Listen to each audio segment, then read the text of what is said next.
Welcome to my channel. I'm Scott, and in this video I'm going to walk you through the process of valuing NOW stock so we can determine if it's a buy or a sell. Let's get started with the model. This is a small cap company, 1.2 billion market cap. They're trading at $11 a share and they have 107 million shares outstanding. Let's look at their financials. The way you value a company is you estimate the free cash flows into the future and then you discount those numbers back to today's value. That's what we're doing in this video. And free cash flow is cash flow from operations minus capital expenditures. They had their most free cash flow in 2020, 181 million. It dropped to 25 million in 2021. Then it was negative in 2022, a small positive in the trailing 12 months. Net income is the profit or loss on the income statement. It's revenue minus expenses. They had a big negative in 2020, a small positive in 2021. And then it looks a lot better in 2022 and the trailing 12 months, around 130 million. Revenue is a sales for the company, and that goes up each year from 1.6 billion to 2.2 billion. We estimated 4 years of future free cash flows. We also estimated a terminal value, which is all cash flows past year 4, that's 1.7 billion. We discounted those numbers back to today using the weighted average cost of capital. We get a value of the company of $1.5 billion. We divide that by 107 million shares. And we get a calculated stock price of $14. They're trading at $11, so they're trading at a 23% discount. It's a buy according to the model. Their prior free cash flows are a bit volatile, so it does make it a little more difficult to estimate the future. But sometimes free cash flows can go up or down based on CapEx spend. Based off of their historical and future revenue projections, I think around 120 to 130 million of free cash flow is doable. There are 49 companies in the same industry as NOW, and if they have a number in red, they're worse than the median. If they have a number in blue, they're better. They only spent 14 million in CapEx, a lot lower than the median average. They're debt-free, so they have a 0 debt-to-equity ratio.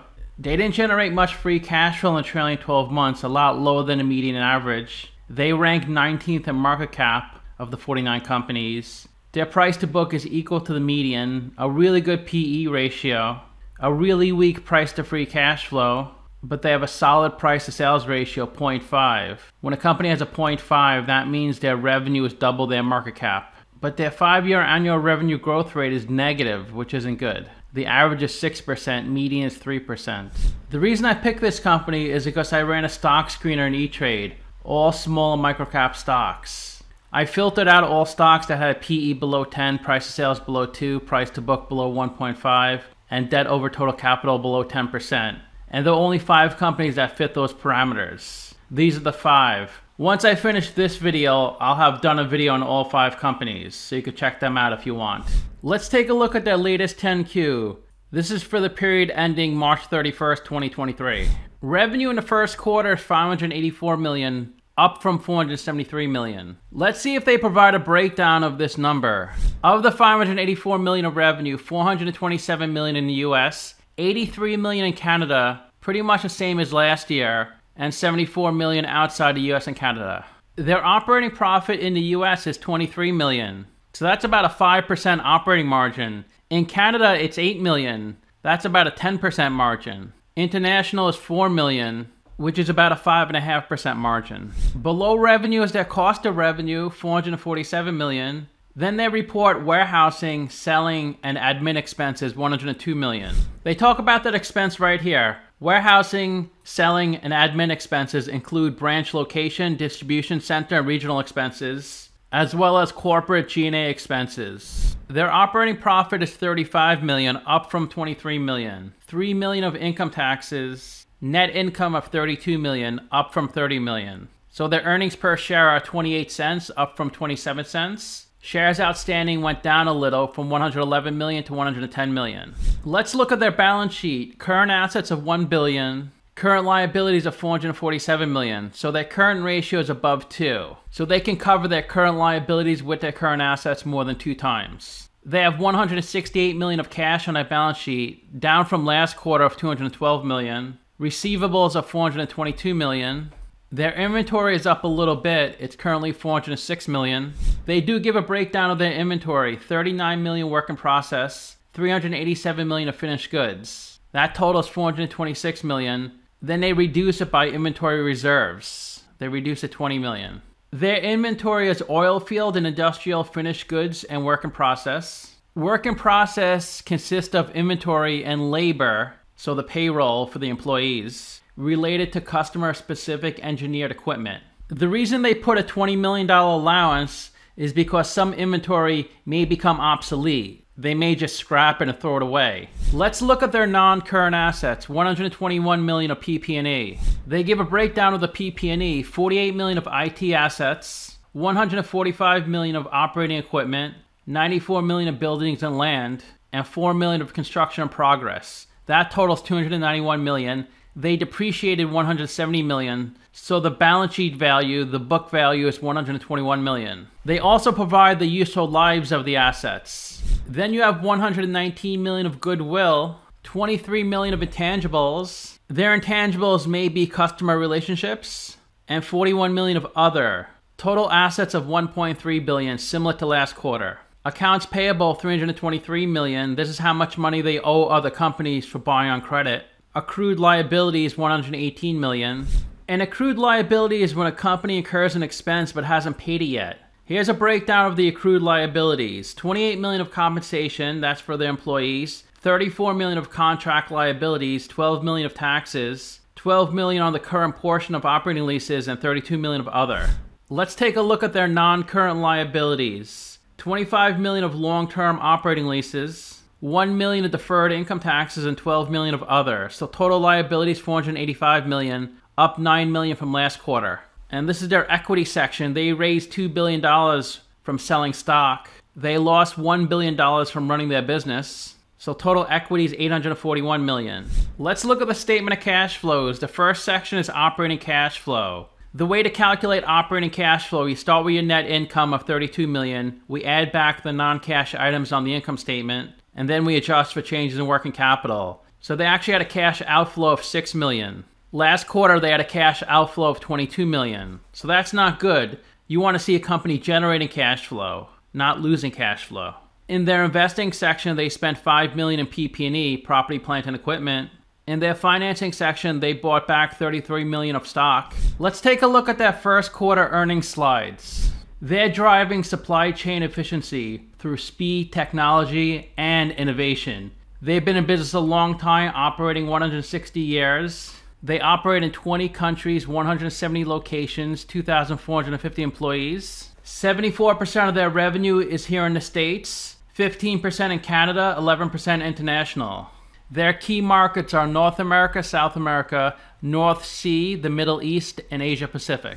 Here's their product mix. 25% pumps, production and drilling, 20% pipe, valves is 19%, fittings and flanges 18%, mill tool, MRO, safety and other 18%. MRO is maintenance, repair, and operation. They have super centers in Singapore, United Arab Emirates, in Scotland, in 2 towns in Texas, Houston and Odessa, Wyoming, North Dakota, Alberta, and Saskatchewan. And you can see they have a further reach. They reach parts of South America and Brazil, Australia, different parts of Europe. You can see they support lots of big names: BP, Exxon, Occidental Petroleum, Rio Tinto, and they have really big suppliers: 3M, Pentair, Franklin, lots of different names. They're a key component in the oil and gas production process, from upstream all the way to downstream. Upstream is where they actually pull the oil from the ground or from beneath the sea or wherever they pull it from. The midstream part is the transportation and storage part, and the downstream is the refining and processing part. In May 2014, they spun off from NOV, and then in June 2014, they started trading on the New York Stock Exchange. You can see all the companies they acquired over the years. Their quarterly average rig count has been increasing. It's up to 1899, 761 in the US. It was higher last quarter at 775. Canada 223, that's its highest. International 915, that's its highest. And this chart is oil prices. Oil peaked in the second quarter of 2022. Remember when gas prices got up to like $8, $9 a gallon?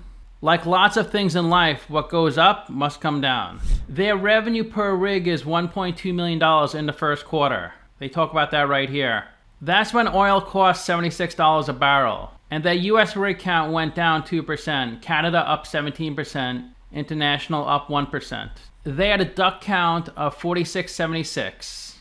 That stands for drilled but uncompleted wells. By the end of the first quarter, they completed almost 1,000 wells, which is 3% lower than the prior quarter. Here are the highlights for the first quarter. Revenue of $584 million, up 7%, but up 23% year over year. Rig count is up 15% year over year. EBITDA is 8% of revenue. It was $47 million, up $19 million, or 68% year over year. We saw this on the statement of cash flows. Repurchased 36 million shares. They closed 2 acquisitions in May 2023. Their revenue is up 23% year over year. It's up 30% international, 28% US, and up only 1% in Canada. They have the highest operating profit in Canada. It's nearly 10%. It's 5.5% in the US and international. Overall, their operating profit is 6%. 35 million over 584 million is 6%. Revenue growth in the US was due to the strengthening in drilling and completions. The reason revenue is flat in Canada was due to unfavorable foreign exchange rates. International revenue is up due to increased project activity, mainly McLean International and Middle East businesses. Their gross margins are down. Last quarter it was 24.1%, now it's 23.5%. But in the first and second quarter of 2021, it was around 21%. So it's up a lot since then. And they had negative free cash flow this quarter. Last quarter was positive 4 million. 2 quarters ago it was positive 44 million. But it looks like the first quarter they always have negative free cash flow, at least for the past 3 years. In the first quarter of 2022 was negative 22 million. First quarter of 2021, negative 5 million. Because there is seasonality in most businesses. Their EBITDA margins were 8%. It was over 9% in the third quarter of 2022. But it's a lot higher than the first quarter of 2022 and a lot higher than the first quarter of 2021. Net income peaked in the third quarter of 2022 at 34 million. It's currently 28 million. It's up a lot from the first quarter of 2022, up over 90%. Working capital is current assets minus current liabilities. That's at its highest point, 410 million. They only have 168 million of cash on hand, but they have access to a credit facility of 387 million. Total liquidity, 555 million. Their guidance for 2023 is revenue to increase 8 to 12% compared to 2022. EBITDA should be 8% of revenue. Operating cash flow to be positive 100 million. Second quarter revenue to increase in the low single-digit range. Let's look at the stock on Simply Wall Street. Its last price was $10.87. Market cap 1.2 billion. Up 10.5% in the past year. Let's learn a little more about the company. DNOW distributes downstream energy and industrial products for petroleum refining, chemical processing, LNG terminals, that stands for liquefied natural gas, power generation utilities, and industrial manufacturing operations in the US, Canada, and internationally. It offers its products under the DistributionNOW and DNOW brand names. The company provides consumable maintenance, repair and operating supplies, pipes, valves, fittings, flanges, gaskets, fasteners, electrical products, instrumentations, artificial lift, pumping solutions, valve actuation and modular process and measurement and control equipment, and mill supplies, tools, safety supplies, and personal protective equipment, as well as applied products and applications such as artificial lift systems, coatings, and miscellaneous expendable items. It also offers OEM equipment, including pumps, generator sets, air and gas compressors, dryers, blowers, mixers, and valves. Modular oil and gas tank battery solutions and application systems, work processes, parts integration, optimization solutions, and after-sales support services. In addition, the company provides supply chain and materials management solutions that include procurement, inventory planning and management, and warehouse management, as well as solutions for logistics, point-of-issue technology, project management, business process, and performance metrics reporting services. It serves customers through a network of approximately 170 locations in the upstream, midstream, and downstream sectors of the energy industry, including drilling contractors, well servicing companies, independent and national oil and gas companies, midstream operators, and refineries. as well as petrochemical, chemical, utilities, and other downstream energy processors, and also industrial manufacturing companies. They were founded in 1862 and headquartered in Houston, Texas. The risk they list is high level of non-cash earnings. The stock chart on Simply Wall Street goes back to 2014, and that was its highest price, $36 a share, in the middle of 2014. It came down to $12.48 in 2016, then up to $22 by the end of 2016. By the end of 2020, it got to its lowest point, about $5 a share. So it has doubled since the end of 2020. But a few months ago in February, it was close to $15 a share. Here's an article from April 29th. The price target was decreased to $14. It's a lot lower than that right now. And their full year 2022 earnings exceeded analyst expectations. The stock is up 31% in the past 3 years, but down 23% in the past 5 years. Its industry is up a lot in that same time frame. Simply Wall Street values the company at $21. They're saying it's 48% undervalued. 3 analysts priced this stock and the average price target is $13.50. They say it's 20% undervalued. Their trailing 12-month revenue is $2.2 billion. The forecast is for the revenue to grow to $2.6 billion by the end of 2025. Their revenue was a lot higher in 2013, $4.3 billion.